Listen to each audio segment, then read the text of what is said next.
హైడ్రా వచ్చినాడు చాలా మంది ఓహో ఆహో అని కీర్తించారు. ఈ ఈటల అంటే ఎప్పుడు ఇదే మాట్లాడతాడా? ప్రోగ్రెసివ్ ఆలోచించడా? ఇట్లనే ఉంటుందా? చెరువులు కబ్జా కావుడేనా? మురిక్కాలో కబ్జా కావడని నేను కోరలే. మురిక్కాలో కబ్జా కావద్దని కోరుకుంటున్నా. నేను చెరువులు కబ్జా కావద్దని కోరుకుంటున్నా. కానీ 70 ఏళ్ళ క్రితమో 80 ఏళ్ళ క్రితమో ఇవాళ ఆయాన్ కన్వర్షన్ చేసుకొని ఆ చెర్లల్లో పట్టాలిచ్చి ఇల్లు కట్టుకుంటే ఇవాళ నువ్వు వచ్చి అవి కూలగొడతా అంటే కబర్దారని చెప్పి హెచ్చరించిన తప్ప ఒప్పందం చెప్పండి. మూసినది ప్రక్షాళన జరగాలని కోరినప్పుడు నేను కూడా సంతోషిస్తాను. మా పిల్లలు కూడా ఈత కొట్టాలని కోరుకుంటాడు. కొబ్బరి నీళ్ళు లాంటి మూసి పాలని కోరుకుంటాం. కానీ మూసి ప్రక్షాళన పేరిట ఇవాళ మూసికి 500 మీటర్లు ఇటువైపు 500 మీటర్లు అటువైపు ఇవన్నీ కూడా ఇల్లు కూడగొట్టి నేను నా ప్రాంతం వస్తాయి కాబట్టి నాకు తెలుసు కాబట్టి చెప్తున్నాను. ఎప్పటి చైతన్యపురి ఇప్పటిదా? చైతన్యపురి 50 ఏళ్ళ క్రితం ఉన్నటువంటి చైతన్యపురి. నేను చిన్నప్పుడు చదువుకున్నప్పుడు చైతన్యపురి వచ్చింది. అవన్నీ తీసుకొని వాటిని కూడగొట్టి వాటి జాగాలో మల్టీప్లెక్స్ కట్టేటువంటి ఒక వ్యాపారం చేస్తానటువంటి ఆలోచన వచ్చినప్పుడు నువ్వు రియల్ ఎస్టేట్ బ్రోకర్ అని చెప్పి అడిగినా తప్ప రియల్ ఎస్టేట్ బ్రోకర్ గిరి కోసం వచ్చావా? బ్రోకర్ మస్తమైన రియల్ ఎస్టేట్ అంటే నీవెందుకు అంటే ఇవాళ కూడా గాంధీ గారి విగ్రహం పెట్టుకో, మాకేం బాధ లేదు, మేము పూజిస్తాం, దండేస్తాం. 50 ఎకరాలు కావో 100 ఎకరాలు కానీ దాని నీడలో 100 కుటుంబాలను రోడ్ల మీద వేసే దుర్మార్గమైన చర్యని కూడా సపోర్ట్ చేస్తారు అడుగుతున్నాను. అరే మీకు తెలియదు, సెంటిమెంట్స్ ఉంటాయి ప్రజల కొంత. అమ్మ ఓ సెంటిమెంట్, నాన్న ఓ సెంటిమెంట్, ఇల్లు ఓ సెంటిమెంట్. ఊళ్ళల్లో ఓ పుట్ట మీద ప్రేమ ఉంటుంది, ఓ గుడి మీద ప్రేమ ఉంటుంది, ఓ బావి మీద ప్రేమ ఉంటుంది, వాడకట్టు మీద ప్రేమ ఉంటుంది. ఊరు పట్టు ఉడుం పట్టు అంటారు, ఇవాళ ఊరు పట్టు ఉడుం పట్టు అంటారు. ఇవాళ నీ అందాల కోసం, నీ పేరు కోసం 1000 కుటుంబాలు ఇవాళ నిరాశ్రయం చేస్తా అంటే ఎవడు ఈ సమాజం స్పందించకుండా ఎట్లుంటుందో ఒకసారి ఆలోచించండి. ఇవాళ ఖమ్మంలో వాళ్ళు చెప్పే భాష ఏంటిది? బ్రోకర్లు. బ్రోకర్లు కావచ్చు, మీకు కావట్లేదు, కానీ వాళ్ళు పేదోళ్ళు. వాళ్ళంతా గ్రామీణ ప్రాంతాల్లో ఇంతకుముందు చెప్పినట్టుగా ఉపాధి లేకపోతే పొట్ట చేత పడుకొని వచ్చిన వాళ్ళు. కూరగాయలు అమ్ముకుంటూ ఉంటారు అక్కడ, పళ్ళు అమ్ముకుంటూ ఉంటారు అక్కడ, 10 ఇళ్లలో పనిచేసే వాళ్ళు ఉంటారు, 10 ఇళ్లలో బట్టలు ఉతికే వాళ్ళు ఉంటారు. వాళ్ళు కదా వాళ్ళు మనుషులు. ఒకవేళ ఇవాళ లెక్క రేవంత్ రెడ్డి లాగా కనుక ఇవాళ ఖమ్మంలో గుడిసెలు కూలగొట్టాలి, ఇవాళ మా గాజుల రామారంలో ఇల్లు కూలగొట్టాలంటే ఇవాళ ఇన్ని బస్తీలు ఉండేది కాదు. ఇవాళ దాడి జరుగుతున్నది. వాళ్ళంతా ఎస్సీలు బీసీలు అనగానే వర్గాలు తప్ప ఉన్న వాళ్ళు ఎవరు లేరు. బాధ అనిపించే అంశం ఏంటంటే అసలు ఈ రాజ్యం ఒక్కోసారి బాధ అనిపించి పాడైపోను. ఏ పోలీస్ అయితే ప్రజల ప్రాణాలకు మానాలకు రక్షణ కల్పించాలో గా పోలీసులు ప్రజల మీద హింస పెట్టడానికి ఆర్డర్ ఇస్తే ఇలా వాళ్ళ సమక్షంలో వాళ్ళ ఇల్లు కూలగొట్టడం అనేది ఎంత నీచమైన చర్యలో ఆలోచన చేసుకోమని కోరుతున్నాను. ఇలా ఆర్డర్ పెట్టంగానే ఇది మంచిదా చెడ్డదా, చేయచ్చా చేయకూడదా చూస్తలేదు, తనకు ఆర్డర్ వస్తూనే ఉంటుంది.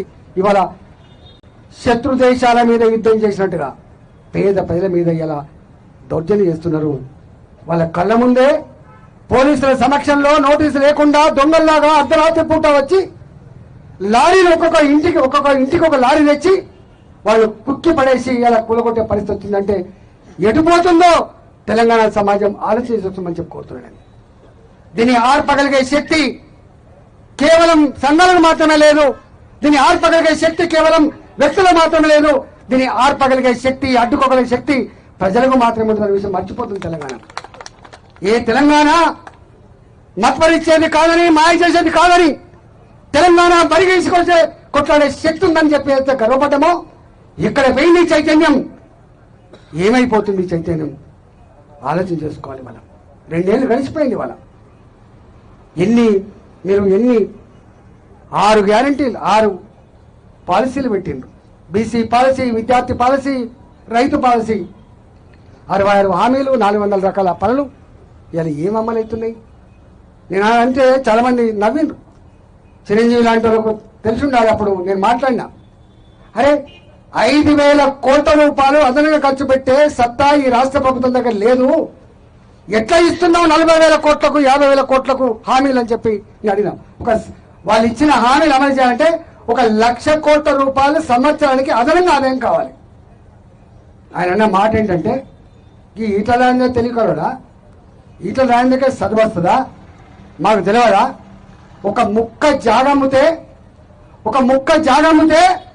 40,000 కోట్ల రూపాయలు ఇట్లా సునాయాసంగా ఇస్తా అని చెప్పిండు.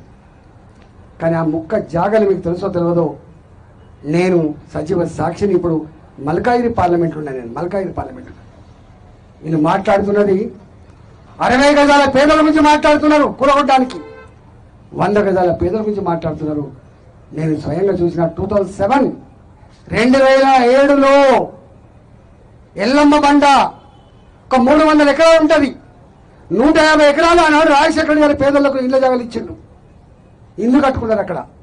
ఒకటే సర్వే నంబర్, ఒకటే భూమి, దాని పేరు ఎల్లమ్మ బండ. Same survey number, same government భూమి. సుప్రీంకోర్టులో మేనేజ్ చేసుకొని తీర్పు వాళ్ళకు అనుకూలంగా తెచ్చుకొని 7,000 కోట్ల రూపాయల విలువైన భూమిని కొద్దిమంది పెద్దలు గద్ద లెక్క తనకపోతున్నారు. ఇవాళ గా 7,000 కోట్ల రూపాయలు నిజంగానే ఆ ముక్క పైసలు వస్తే మా లక్షల మంది విద్యార్థులుగా చదువుకుంటున్నారో, 5 ఏళ్లుగా ఫీజులు కట్టలేక ఆత్మహత్య చేసుకుంటున్నారో, ఫీజులు కట్టలేక వాళ్ళ సర్టిఫికేట్లు ఆగిపోతున్నాయో, ఇవాళ గది కదా కోరుకున్నది. మేము నీ ముక్క జాగా నా పిల్లల ఫీజు కోసం పనికొస్తా అనుకున్నా, ఆ ముక్క జాగా నా హాస్టల్లో చదువుకునే పిల్లల బువ కోసం పనికొస్తా అనుకున్నా, ఆ ముక్క జాగా పైసలు నా పేదల ఇళ్ల కోసం పనికొస్తా అనుకున్నా. కానీ నా ముక్క జాగా ఇవాళ గద్దల్లాగా తనకపోయే భూ బకాసురుల భూ మాఫియా దొంగల చేతికి పోద్దని చెప్పి మేము ఎక్స్పెక్ట్ చేయలే. ఇవాళ జరుగుతున్నది. కానీ నీ గాజు రామారం 300 ఎకరాలు ఆయన హైదరాబాదు ఎవరి ఇల్లు కూడగొట్టిండు? 50 ఏళ్ల క్రితం ఏ ఒడ్డర కుటుంబాలైతే ఆనాడు ఆ వాటిల మిషన్లలో పనిచేసిండు, కంకర మిషన్లలో వేసుకున్న గుడిసెలు ఇలా కూలగొడితే కూడా వాటి ఇల్లు కూలగొడతలేదు. వాళ్ళు బోర్లు పీకేసిపోతున్నారు, కరెంట్ స్తంభాలు పీకేసిపోతున్నారు. పిల్లలు అక్కడ ఉన్న గొడ్డు నీళ్ళ కోసం అల్లాడుతూ ఉంటే కూడా కనికరం లేదు ఇక్కడ గవర్నమెంట్కి. చేసి ఏమంటాడు? 15,000 కోట్ల విలువైన భూమిని కాపాడిండు అని. మొత్తం నేను సజీవ సాక్షిని. కూలగొట్టింది 5 ఎకరాలలో, కానీ ప్రకటించుకున్నది మాత్రం హైడ్రా 15,000 కోట్ల రూపాయల నుంచి ప్రకటించుకున్నాను. అనేక అధ్యాయాలు ఉన్నాయి, అనేక సంఘటనలు ఉన్నాయి. ఎందుకో కొంచెం మాలాంటి వాళ్ళది ఇవాళ టీవీలలో రావు, నాకు తెలుసు. మాలాంటి వాడు మాట్లాడేది, మీలాంటి సంఘాలు చేసే ఉద్యమాలు రావు మీడియాలో, ఏదో సోషల్ మీడియాలో వస్తుంది కావచ్చు. ఇవాళ మీడియా కూడా బాధ అనిపించే అంశం ఏంటంటే మీడియా కూడా మేనేజ్ చేయబడతా ఉన్నది మొత్తం. అది ప్రజల పక్షం లేదు, న్యాయ పక్షం లేదు. ఇవాళ ఇంకా సాడ్ పార్ట్, ఇవాళ చట్టాన్ని కూడా మేనేజ్ చేస్తున్నారు. గుర్తుపెట్టుకోండి, చట్టం ఉన్న వాళ్ళ చుట్టమయ్యే పరిస్థితులు ఇది మంచిది కాదు. పేదవాడు నాకు ఇది న్యాయం జరుగుతుందని నమ్మకం లేకుండా పోతా ఉంది. ఇవాళ గద్దల్లాగా అన్ని రంగాల్లో కూడా తిష్ట వేసిండు. ఇవాళ మీరు బడ్జెట్ గురించి మాట్లాడుతున్నారు, అలొకేషన్ గురించి మాట్లాడుతున్నారు, తప్పు కాదు. కానీ ఇవన్నిటి మీద ఎక్కడో స్పందించకపోతే నువ్వు చెప్పిన